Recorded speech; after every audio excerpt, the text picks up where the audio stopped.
Dia kitab suci yang diturunkan Allah Subhanahu wa taala kepada Nabi Muhammad melalui perantaraan malaikat Jibril alaihi salam di Jabal Nur Gua Hira. Jangan pindah ke Nur Sina dan dirubah dari Taurat. Karena ada juga itu paham seperti itu kan. Dalam bahasa Arab dan bernilai ibadah bagi orang yang membaca dan mengikuti ajarannya. Kitab suci yang diturunkan oleh Allah kepada Nabi Muhammad. Kenapa kitab suci yang diturunkan? Jawabannya dua. Satu, Allah ingin kita ini mendapat petunjuk sehingga Al-Quran itu yang turun alias datang kepada kita. Jadi ucapkan itu Alhamdulillah.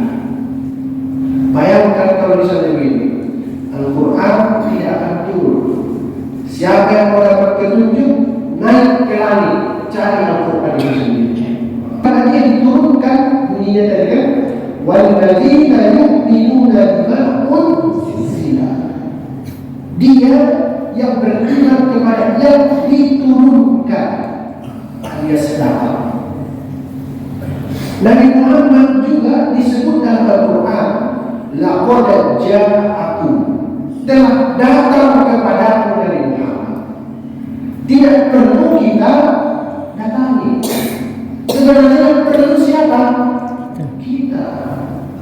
Kita yang mendapat petunjuk, tapi siapa yang datang? Bayangkan. Jadi tidak benar itu, ini yang ibu bapak juga. Tidak benar itu orang bilang begini, saya tidak mau pakai jilbab sebelum dapat petunjuk. Itu bohong itu. Sudah datang. Apa tadi katanya? Turun Al-Quran itu petunjuk sudah datang. Jadi pakai jilbab. Tafsir yang kedua, maksud diturunkan itu. Al-Quran ada di posisi yang tinggi, makanya dia turun. Kan tidak mungkin dia di tempat yang rendah, tapi dia turun. Karena dia tinggi, kalau kita ikuti petunjuknya, hidup kita juga menjadi berkualitas tinggi. Caranya bagaimana? Amalkan. Jangan minum keras, nanti akan dirimu turun. Kerjaan insyaAllah dari kita. Tapi kalau kita minum keras, jam 4 malam kita keluar di sini teriak-teriak, turun harga. Kalau kita ikuti semua petunjuknya, kita akan menaik ke derajat yang tinggi. Itu maksud tafsir kedua dari diturunkan. Ada yang lain tuh, itu maksudnya. Yang kedua, yang diturunkan sebelummu, yaitu Muhammad SAW. Apa dia itu? Zabur, Taurat, Injil, boleh subuh dan lain-lain. Saya mau jelaskan satu saja. Yang lain nanti silakan cek. Apa itu arti Zabur? Zabur ya, kan sering dengar ini kan? Tapi apa artinya? Zabur artinya sepotong besi. Sepotong besi. Jadi ada besi panjang, kemudian kita potong sedikit pakai alat itu, bahasa Arabnya itu apa? Zabur. Wa innahu lafi zuril awwalin, kata Al-Quran. Zabur. Dari kata sepotong besi itu lahir makna baru. Satu, artinya mencegah. Kenapa itu mencegah? Saya kasih contoh. Di sini ada air, di sini ada air. Saya taruh sepotong besi di tengah. Apa yang terjadi? Air ini tercegah bergabung dengan air yang sebelahnya. Artinya mencegah, menghalangi. Kemudian badan besar. Badan besar ini juga mencegah orang. Misalnya saya mau nengok ke sana, berdiri di depan saya orang gendut. Nampakkan dinding itu? Namanya apa? Mencegah. Zabur. Yang ketiga namanya batu. Batu juga itu keras seperti besi, kan berputar sinkron mereka. Tulisan, pernah nggak lihat? Nulis di atas batu.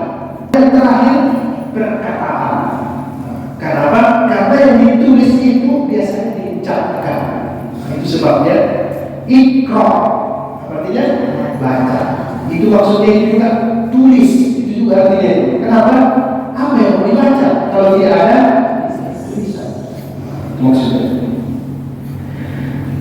Jadi dari semua makna-makna itu, arti Zabur itu berubah menjadi al-quwwah, power. Apa itu? Kekuatan. Kenapa disebut kekuatan? Argumentasinya kuat. Memang nabinya suaranya merdu. Siapa nabinya? Daud. Salah satu mukjizatnya apa?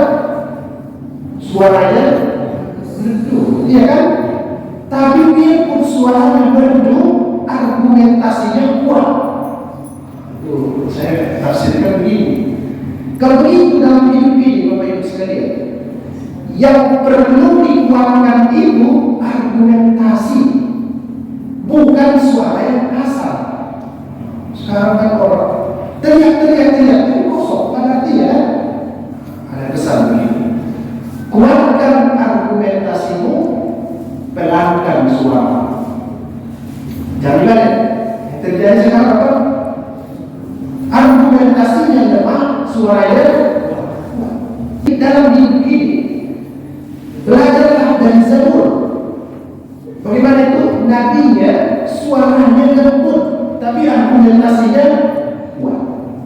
Seharusnya kita begini. Itu namanya literasi dalam kehidupan kita itu. Nah, itu dia pesan dari kata Zabur dan Nabi yang menerima itu. Wa ataina Dawuda Zabur.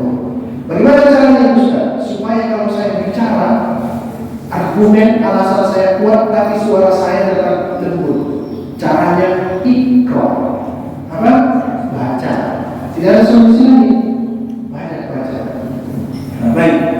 Kemudian kitab yang sebelummu itu bukan cuma Zabur, tapi ada juga Taurat dan Injil. Itu juga harus diimani supaya menjadi orang yang bertakwa. Bagaimana cara mengimaninya? Dua. Satu, mengimani yang asli, betul-betul bersumber dari Allah Subhanahu wa Ta'ala. Itu caranya. Saya harus percaya ajaran Zabur, ajaran Taurat, ajaran Injil, bahwa Allah itu satu. Saya harus percaya itu. Itu satu ya. Percaya tentang Zabur, Taurat, Injil yang asli, bahwa ajarannya tentang prinsip-prinsip sama dengan Al-Quran. Tak boleh diingkari. Jangan sebut Bapak Ibu Zabur tidak turun dari Tuhan, cedera keimanan. Harus diyakini Zabur turun dari Allah kepada Nabi Daud. Wajib diimani. Yang kedua, harus percaya dan beriman Injil diturunkan kepada Nabi Isa alaihissalam. Jangan sebut Injil itu kitab yang datang dari bumi, cacat keimanan. Yang ketiga, percaya bahwa Taurat turun dari Allah kepada Nabi Musa. Itu satu. Yang kedua, harus percaya bahwa ketika kitab suci itu tidak asli lagi sekarang. Itu juga. Namanya itu perjanjian lama dan perjanjian baru. Kata para ahli, sebagian dari isi Zabur itu ada di perjanjian lama, dan yang sekarang sudah tidak asli. Begitu cara berimannya. Dan mana kita tahu itu? Banyak ayat Al-Quran yang mengatakan bahwa itu telah diubah-ubah. Namanya itu tahrif.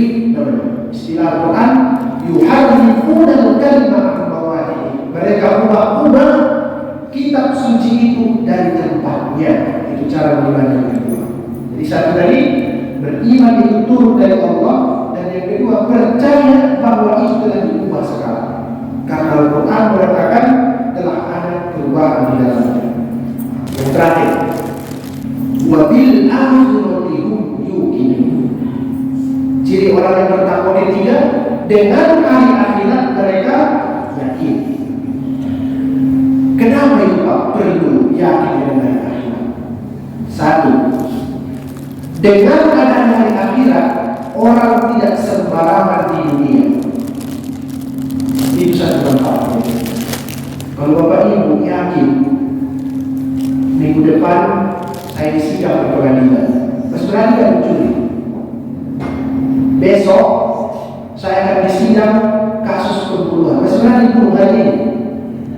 Berani. Karena besok duduk di kursi pesanggilan, ditangkap Brimob pula, berani. Setiap orang percaya ada hari pengadilan, dia tidak berani macam-macam. Itu fungsi dari hari akhirat. Tanamkan dalam hati setiap hari ada hari akhirat. Insya Allah itu. Wah, ini kalau macam-macam tidak bakal ini, gitu kan? Kalau saya macam-macam masuk neraka ini, pasti jadi orang yang soleh maksudnya. Itu fungsinya insya Allah. Menanamkan rasa takut, khauf, bahasa Arabnya khauf. Nah, yang kedua, menimbulkan rasa optimisme. Itu fungsi kedua, percaya pada akhirat. Nah, misalnya, saya kasih contoh. Ada nggak di dunia ini keputusan yang diputuskan hakim telah pas dan sesuai seadil-adilnya? Ada? Cek aja itu kasus polisi yang bunuh-bunuhan. Udah pas nggak ya? Jangan begitu. Main ayam aja yang diputuskan hakim itu tentu benar. Kenapa? Dia dengarkan dari jaksa penuntut umum, dia dengarkan dari saksi, dia dengarkan dari tersangka, dia dengarkan dari terdakwa. Kadang hakimnya mendengarkan itu makan siang. Kadang dia mendengarkan itu semua baru sebentar sama istrinya. Jadi tidak bisa objektif keadilan di dunia ini. Apa solusinya? Harus ada hari akhirat. Itu yang disebut alaihissallahu bi'ahkamil hakimin. Bukankah Allah itu sebaik-baik memberi putusan? Kenapa? Di dunia ini tidak ada keputusan yang pas dengan saya. Jadi kita optimis. Jadi percayalah dengan yang tiga ini supaya hidup tenang. Satu tadi Al-Quran, yang kedua Zabur, Taurat, Injil, Suhuf, dan yang terakhir yakin dengan hari akhirat. Nah, saya mau jelaskan sedikit ya Pak. Apa itu bedanya percaya dan yakin? Begitu kan? Kalau saya percaya tapi saya tidak siap berkorban dengan kepercayaan itu namanya yakin. Jadi kalau beriman, kita yakin dengan sesuatu dan kita rela berkorban untuk itu namanya iman. Kalau yakin tadi, kita percaya tapi kita tidak sampai berkorban. Nah, itu sebabnya rukun iman yang enam itu harus berkorban. Apa? Percaya dan iman kepada Allah. Disuruh sholat subuh berkorban. Apa yang dikorbankan? Tidur. Percaya kepada malaikat. Kalau tugasnya mencatat amal baik, amal buruk. Korbankan perasaan buruk itu. Odeki buang, korbankan. Percaya kepada Rasul dan selanjutnya semuanya membutuhkan pengorbanan. Itu namanya iman. Kalau di sini, kenapa disebut akhirat diyakini? Kitab suci iman. Karena apa itu? Kalau kita imani kitab suci, pasti kita imani hari akhirat. Begitu. Karena kitab suci itu ada informasi tentang hari akhirat. Tapi kalau akhiratnya cukup kita yakini, karena ditopang dengan iman kepada Al-Quran, akhirat juga pasti diimani. Dan tidak begitu sebenarnya. Mudah-mudahan bisa kita paham. Ada sebenarnya pendapat yang lain. Nah, ini mungkin agak lain ya, tapi harus saya jelaskan dulu. Yakin itu percaya 100%. Nanti terbalik. Apa? Yakin itu percaya 100%. Iman itu percaya